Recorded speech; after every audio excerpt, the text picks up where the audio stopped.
The phone rang at 2:17 a.m. on a Tuesday. I knew who it was before I looked at the screen, not because I was expecting it, because some part of me had been waiting for it for 3 years. "I can't stop thinking about you," she said.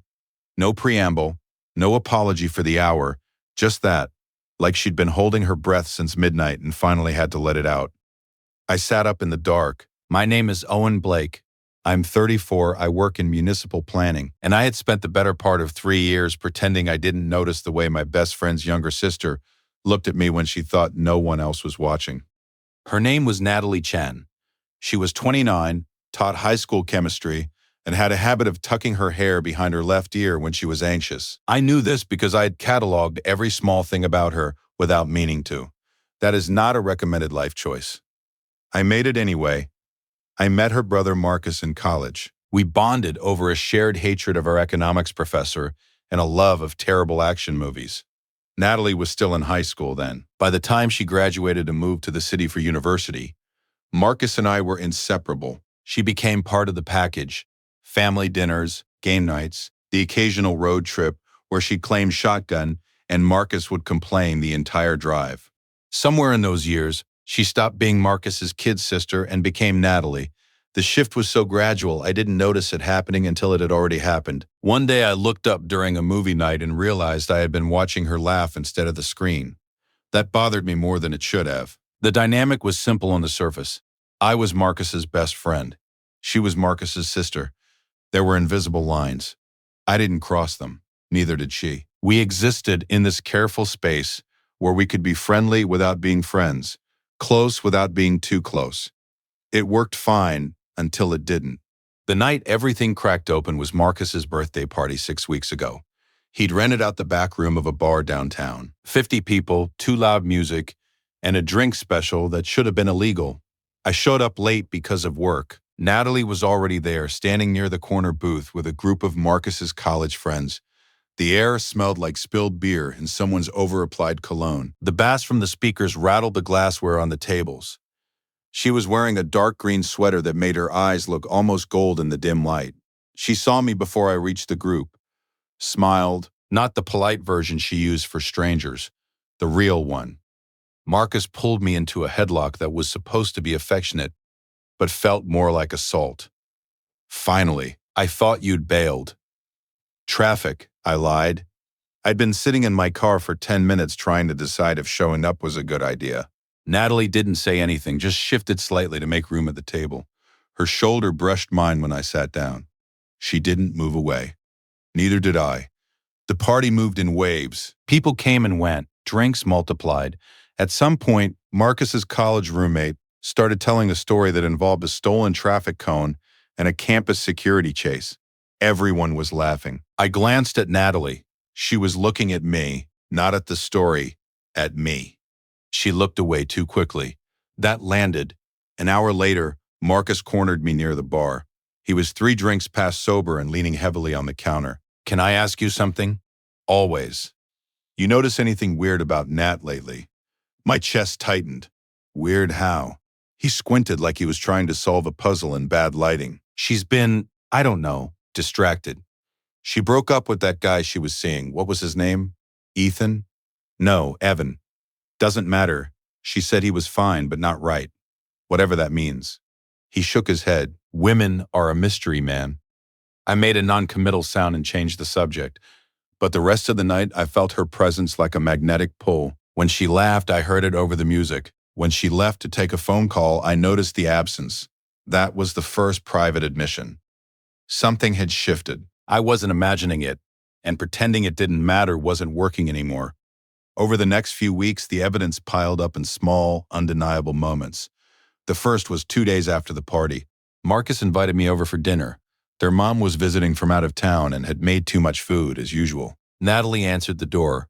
She was barefoot, wearing an oversized Stanford hoodie that I recognized as Marcus's from freshman year, and holding a wooden spoon like a weapon. "You're early," she said. "Traffic was light. That's a first." She stepped aside to let me in. As I passed, she added, "I'm glad you're here." Too fast. Like the sentence had been sitting behind her teeth and slipped out before she could stop it. She heard it after she said it. Her eyes widened slightly, and she turned back toward the kitchen before I could respond. The second moment came a week later. I was at Marcus's apartment helping him assemble a bookshelf that required an engineering degree to decipher. Natalie stopped by with coffee. She handed Marcus's cup first, black 2 sugars, and then held mine out without asking what I wanted. Flat white oat milk, 1 sugar, she said. Marcus didn't even look up from the instruction manual. But I did. She met my gaze for 1 second longer than felt safe. Then she looked away. Lucky guess, she said. It wasn't. She'd remembered from a coffee run 6 months ago. The third moment was the one that made it impossible to ignore. Marcus had texted me a screenshot by accident. It was meant for another group chat but landed in our thread instead. The screenshot was from Natalie's phone. Her contact name for me had changed from Owen to Owen. Don't. He sent a follow-up immediately. Wrong chat. Ignore that. I didn't ask what the parenthetical meant. I already knew. The fourth moment happened 3 weeks ago. I was at their parents' house for Sunday dinner, a tradition I'd been part of for years. Natalie was helping her mom in the kitchen while Marcus and I set the table. Through the doorway, I heard her mom's voice, low and gentle. "You've been quiet lately, sweetheart? Everything okay?" Natalie's response was even quieter. "I'm fine, Mom. Just thinking about someone I probably shouldn't be thinking about." Her mom laughed softly. The good ones always feel like bad ideas at first. But when she came back to the dining room a few minutes later, she wouldn't look at me. That night, lying in bed, I admitted the truth I'd been avoiding. I wasn't just noticing Natalie anymore. I was trying not to notice her, which meant I was already too far gone. I told myself it didn't matter. She was Marcus's sister. There were rules. I wasn't the kind of person who broke them. That is hiding with better branding. The call at 2:17 a.m. changed everything. "I can't stop thinking about you," she said again, quieter this time. "And I know I shouldn't have called. I know it's late. But I couldn't." She stopped, took a breath. "I needed you to know." The room was dark except for the faint glow from the streetlight outside.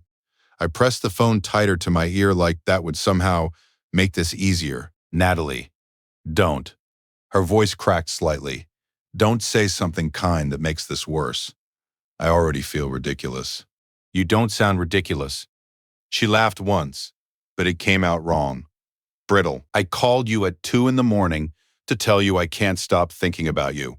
That's the definition of ridiculous. Why now?" Long enough that I thought she might hang up. Then, "Because I saw you last week at Marcus's place. You were laughing at something he said, and you looked so yourself. And I realized I've been in love with you for so long I don't remember what it felt like before." That sentence did something quiet to the room. "How long?" My voice came out rougher than I intended. 3 years. Maybe longer. I don't know. It's hard to pinpoint when someone stops being a constant and starts being the only thing you think about. I stood up, paced to the window. The street below was empty, lit in amber pools under the lamps. Nat. So fast that I knew she was trying to protect herself before I could hurt her.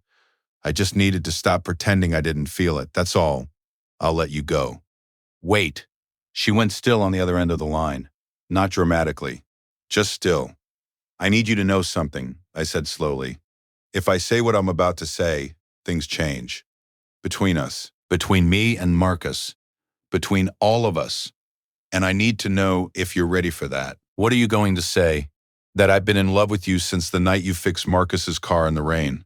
Because you didn't trust any of us not to flood the engine. You were soaking wet and furious and so competent it made me forget how to form sentences. I've been pretending it didn't matter for 3 years because I didn't want to ruin what we had. But if you're telling me you feel the same way," I stopped. Let the silence hold the weight. "Then I'm done pretending." I heard her exhale. It sounded like relief. "I'm ready," she whispered. "You're sure? Because once I say this out loud, I can't take it back." Her voice steadied. "I want you to stop giving me an exit door when I'm trying to walk toward you." Something in my chest shifted. Not dramatically. Just enough. "Then, I'm coming over. Now. Now." She lived 20 minutes away. I made it in 12. She was waiting outside her apartment building when I pulled up, barefoot on the sidewalk in an old t-shirt and sweatpants, her arms wrapped around herself against the early morning chill. I got out of the car, didn't close the door, just stood there looking at her. She stepped forward first, slowly, like she was testing whether this was real. Her fingers found mine. Tentative, warm. "Hi," she said softly. "Hi." We stood there for a long moment. The city was quiet around us. No traffic. No voices. Just the distant hum of the streetlights and the sound of our breathing. "What do we do now?" she asked. "We figure it out," I said. "Together." That got the smallest real smile from her, the one I'd been cataloging for years without permission. I reached up and tucked the loose strand of hair behind her left ear. She leaned into the touch. Then she kissed me. Gentle. Deliberate. Like she'd been thinking about it for as long as I had. When we finally pulled apart, she rested her forehead against mine. "We have to tell Marcus," she said. "I know. He's going to lose his mind. Probably. Worth it." "Yeah," I said. "Worth it." We went inside, made tea neither of us drank, sat on her couch and talked until the sun came up. About how long we'd both been hiding it, about the moments we'd almost said something and didn't, about what came next. "You know he's going to give you the shovel talk," she said, her head resting on my shoulder. "I'm counting on it. It means he cares. He's going to ask if you're serious." "What should I tell him?" She lifted her head to look at me. Her eyes were bright, unguarded. "Tell him you called me at 2 a.m. once, and I never let you leave." That landed harder than I expected. 3 months later, I told Marcus over lunch at the diner we'd been going to since college. He stared at me for a full 10 seconds without blinking. "You're dating my sister." "Yes, my sister, Natalie. That's the one." He sat back in the booth, arms crossed. "How long?" 3 months. "And you're just telling me now?" We wanted to make sure it was real first. He was quiet for a long time. Then he leaned forward, elbows on the table, and looked me dead in the eye. "Are you serious about her?" "Yes. If you hurt her, I'll bury you in a place no one will find." "Understood." He studied me for another beat. Then his expression softened. "She's happy. I haven't seen her this happy in years." "Good." He shook his head, almost smiling.